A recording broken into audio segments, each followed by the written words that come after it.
Good morning, students. SYBMM subject Mass Media Research. Mass Media Research, 3 topics we are already cover. Next topic, that is content analysis. Next topic, that is content analysis. Chapter number 4. 3 chapters are already over. Okay. So content writing. What is content writing? We are watching from today's lectures. The content writing is a research method which is used to identify the pattern of record to communications. Okay तो content writing क्या होता है कि एक दो आदमियों से बातें करते वक्त या कम्युनिकेशंस करते वक्त आप जो रिसर्च या मेथड्स का इस्तेमाल करते हो उनको कंटेंट राइटिंग कहा जाता है. ओके कई बार आप जो कस्टमर से या किसी से बातें करते हो तो उसके लिए आप बहुत सारी चीज़ों का इस्तेमाल करके या बहुत सारी लोगों से सुनकर वो बातें बताते हो, तो इसको कंटेंट एनालिसिस कहा जाता है. बुक्स में अभी ये कंटेंट एनालिसिस रिटर्न में हो सकता है, ओरली हो सकता है या विजुअली हो सकता है.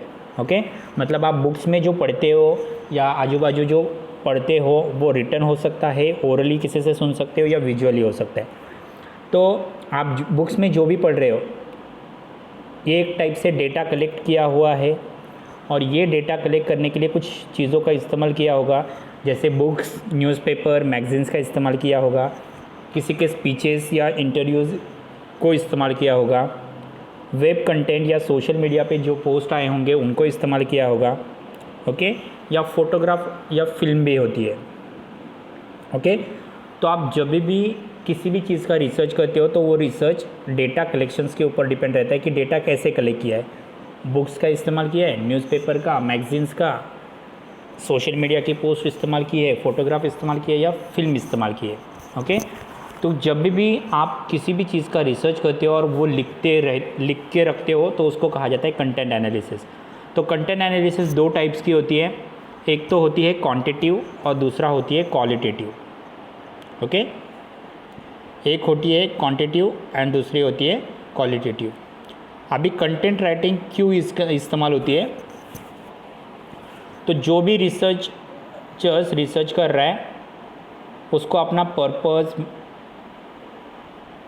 मैसेज एंड इफ़ेक्ट्स ये लिख के रखने होते हैं. ओके समझो न्यूटन ने जब रिसर्च किया होगा तो रिसर्च का कुछ पर्पस होगा, उससे कुछ मैसेज उसने दिया होगा और उससे कुछ इफ़ेक्ट भी दिखाई दिए होंगे. तो ये सब उसने क्या किया, लिख के रखा, राइट, ये राइट डाउन करके रखा.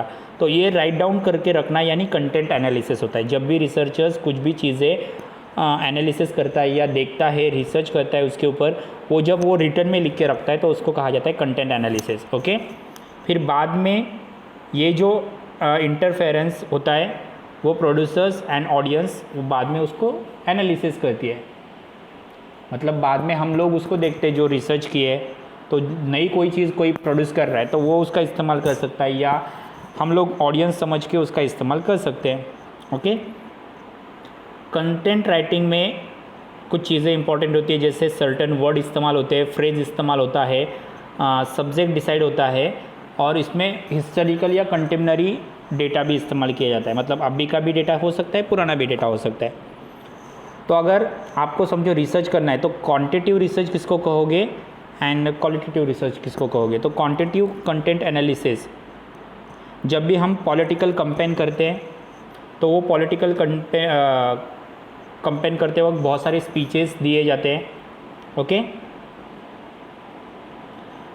जैसे अगर अनएम्प्लॉयमेंट, जॉब एंड वर्क इसके ऊपर कोई स्पीच दे रहा है तो वो स्पीच अलग अलग कैंडिडेट अपने अपने हिसाब से एनालिसिस करता है और वो लिख के रखता है, तो इसको कहा जाएगा क्वांटिटिव. बहुत सारे कैंडिडेट अलग अलग हर एक जन वो लिख के रखेगा, that is quantitative. And qualitative इसका भी एग्जांपल वही कि कोई अनएम्प्लॉयमेंट पे स्पीच दे रहा है तो कुछ बच्चे उसमें से इम्पोर्टेंट वर्ड लिखेंगे, कुछ फ्रेज लिखेंगे. ओके कुछ उसका इंटेंशंस लिखेंगे, कुछ टारगेट लिखेंगे. तो ये जो लिख रहे हैं वो क्वालिटेटिव है, क्वालिटी लिख रहे हैं उसके अंदर की. ओके इसमें टेक्स्ट होगा, मार्केटिंग होगी, मीडिया स्टडीज़ होगी, एंथ्रोपोलॉजी होगी, कॉन्जेक्टिव साइंस होगा, साइकोलॉजी होगी एंड सोशल साइंस होगा. ये सभी चीज़ें इसके अंदर होगी. ओके, तो उसको कहा जाएगा qualitative content analysis example. Okay, quantitative का मतलब आपको पता चला होगा कि जब भी कोई अगर एक पॉलिटिकल कैंपेन में कोई स्पीच दे रहा है अनएम्प्लॉयमेंट के ऊपर, तो बहुत सारे अलग अलग स्टूडेंट्स उसको लिख के रखेंगे, दैट इज़ क्वांटिटिव। कितने स्टूडेंट ने लिखा, 10 स्टूडेंट ने, 20 स्टूडेंट ने, क्वांटिटिव। एंड कुछ स्टूडेंट उसके अंदर के इंपॉर्टेंट वर्ड लिखेंगे, फ्रेज लिखेंगे, ओके, उसको उसकी मार्केटिंग करेंगे, सोशल मीडिया के ऊपर इसका इस्तेमाल करेंगे, कॉन्सेप्टिव साइंस के लिए, साइकोलॉजी के लिए इस्तेमाल करेंगे, तो इसको कहा जाएगा क्वालिटेटिव कंटेंट एनालिसिस। ओके, अभी इससे क्या होगा कि वो कंसेप्ट को कम्युनिकेट करेगा, ओके, जो कंसेप्ट उसको बताइए उसका इंडिविजुअल, ग्रुप एंड इंस्टीट्यूशन से क्या लेना देना है वो देखेगा, ओके, कम्युनिकेशन करते वक्त प्रोपेगेंडा एक प्रोग्राम फिक्स करेगा, ओके, कंटेंट का कम्युनिकेशन के लिए इस्तेमाल करेगा, ओके, और ऑडियंस की रिस्पॉन्स सुनेगा, इसके लिए उसका इस्तेमाल हो सकता है। तो कंटेंट एनालिसिस, जब भी आप कंटेंट लिखने से पहले जो देखते हो, रिसर्च करते हो, उसका एडवांटेजेस क्या है।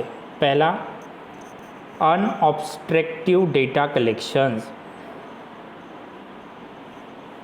अभी जब भी आप कंटेंट या कोई बुक लिखने के लिए किसी को एनालाइज करते हो, तो आप सामने वाले से कम्युनिकेशन करते हो या सोशल इंटरेक्शंस करते हो, ओके, इन दोनों चीज़ों में रिसर्चर्स आपके सामने हैं, रिसर्चर्स आपके सामने प्रेजेंट है, तो रिसर्चर्स आपको जो बताएगा वो आप लिख के लोगे।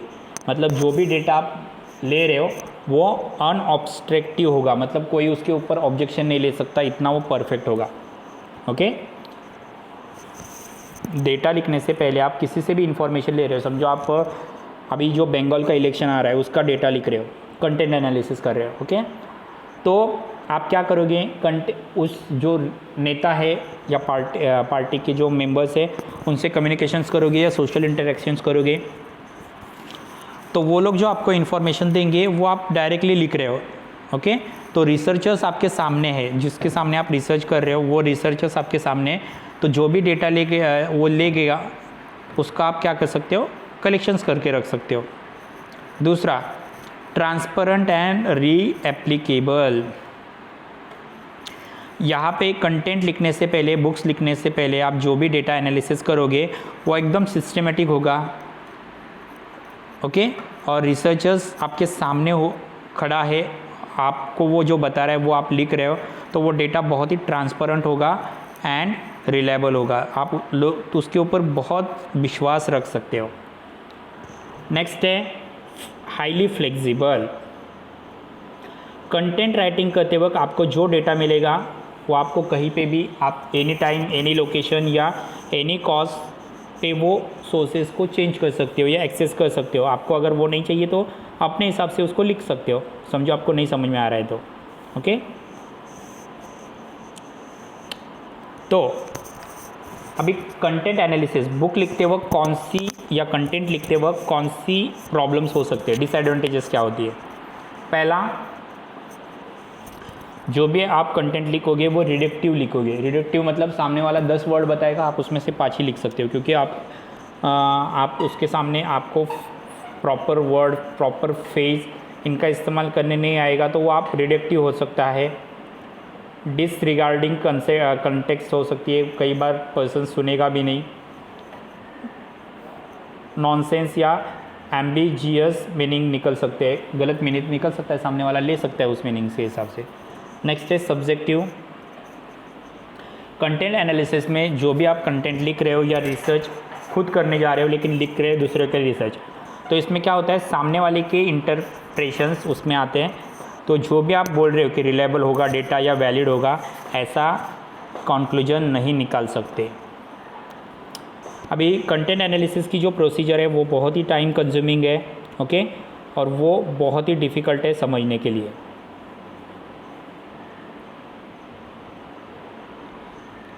अभी आप किसी चीज़ का रिसर्च कर रहे हो और आप कंटेंट लिख रहे हो, तो कंटेंट एनालिसिस आप कैसे करोगे या रिसर्च कैसे लिखोगे।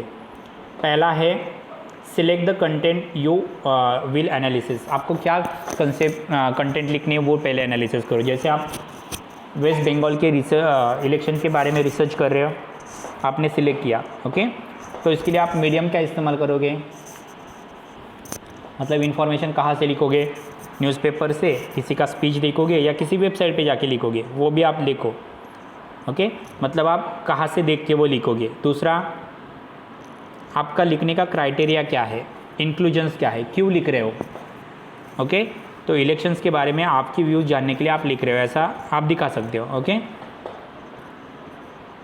डेटा की पैरामीटर रेंज डिसाइड करो एंड लोकेशन डिसाइड करो कि आप कहाँ का डेटा लिख रहे हो, अगर आप मतलब क्यों लिख रहे हो, किस लिए लिख रहे हो, ये डेटा की रेंज आप डिसाइड करो, ओके। एग्जाम्पल दिया है, आप पढ़ सकते हो। दूसरा है define the units and categories, okay. आप कौन से वर्ड इस्तेमाल करोगे, कौन से फ्रेज इस्तेमाल करोगे, कौन से टेक्स्ट इस्तेमाल करोगे, उसके लिए क्या इमेजेस इस्तेमाल करोगे, कंसेप्ट कैसे लिखोगे, थीम्स कौन सी इस्तेमाल करोगे, ये डिसाइड करो, ओके। नेक्स्ट है आप किसके बारे में लिख रहे हो, फीमेल्स के बारे में, लॉयर्स, मदर्स, किसके बारे में लिख रहे हो, ये देखो। जो भी लिख रहे हो उसमें ट्रुथ वर्सी होनी चाहिए, मतलब सच्चाई होनी चाहिए। करप्शंस इन्फॉर्मेशन लिख रहे हो तो करप्शन की इन्फॉर्मेशन होनी चाहिए। फैमिली ओरिएंटेड होंगे तो फैमिली की इन्फॉर्मेशन होनी चाहिए। ऐसी यूनिट्स डिसाइड करो और उसके हिसाब से लिखो। नेक्स्ट है develop the set rule of coding. जब भी आप रिसर्च करोगे तो कोडिंग्स के रूल्स इस्तेमाल करो, ओके। कोडिंग के रूल्स यानी वहाँ पे दिए है, अगर आप फीमेल पॉलिटिशियंस के बारे में अगर लिख रहे हो, ओके, तो पहले आप वो कौन से टाइप की है, सीनेटर्स है, गवर्नर्स है, काउंसलर है या मेयर है, वो पहले डिसाइड करो, उस हिसाब से लिखो, ओके। तभी जो आप लिखोगे उसमें ट्रुथ वर्सी आएगी, यानी लोग उसके ऊपर विश्वास रखेंगे, ओके।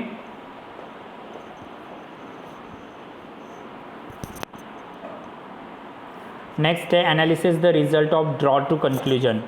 जब भी रिसर्च कंप्लीट हो जाएगा, रिसर्च कंप्लीट होने के बाद खुद को ही रिसर्च के क्वेश्चंस पूछो। रिसर्च का जो जिस क्वेश्चंस के या जिस प्रॉब्लम्स के लिए रिसर्च कर रहे हो उससे कोरिलेशंस होना चाहिए, डिस्कशंस होना चाहिए, ओके। ऑडियंस वो टेक्स्ट पढ़नी चाहिए, ऑडियंस वो टेक्स्ट सुननी चाहिए, ऑडियंस को वो टेक्स्ट अच्छी लगनी चाहिए, ओके। डिसएडवांटेजेस क्या है या लिमिटेशंस क्या है। जब भी आप कोई कंटेंट लिखते हो या कोई रिसर्च के बारे में बुक्स लिख रहे हो तो बहुत ही टाइम कंज्यूमिंग होती है। दूसरा, अगर सब्जेक्ट बहुत रिलेशंस में नहीं आया या इंटरप्रिटेशंस नहीं हुआ, लोगों से साथ आपने कम्युनिकेशन नहीं किया, तो जो भी आप लिखोगे वो बहुत ही मिस इंफॉर्मेशन होगी, ओके। आपकी स्टडी मीनिंगफुल होनी चाहिए, इसलिए आप बहुत सारी लाइब्रेरी का इस्तेमाल करो, ओके। नेक्स्ट है रिडक्टिव इन्फॉर्मेशन मत लिखो, मतलब जो पहले ही किसी ने लिखी है ऐसी इन्फॉर्मेशन वहाँ पे मत लिखो। सिंपल कंटेंट इस्तेमाल करो। रिसर्च की जो भी आप चीज़ें लिख रहे हो वैसी वो दिखाने की कोशिश भी करो। जो भी आप लिख रहे हो वो कंप्यूटराइज होना चाहिए या समझने के लिए इजी होना चाहिए, ये भी आप याद रखो, ओके। तो ये था आज का हमारा टॉपिक कंटेंट राइट एनालिसिस। ये है सब्जेक्ट मास मीडिया रिसर्च। आपको समझ में नहीं भी आया होगा तो भी इसके एडवांटेजेस और डिसएडवांटेजेस कम से कम बाय हार्ट करके रखो। प्रोसेस बाय हार्ट करने की ज़रूरत नहीं है, सिर्फ advantages and disadvantages by heart करके रखो और इसकी डेफिनेशन आपको याद होनी चाहिए। बस इतना होगा तो भी काफ़ी है, ओके। Thank you students.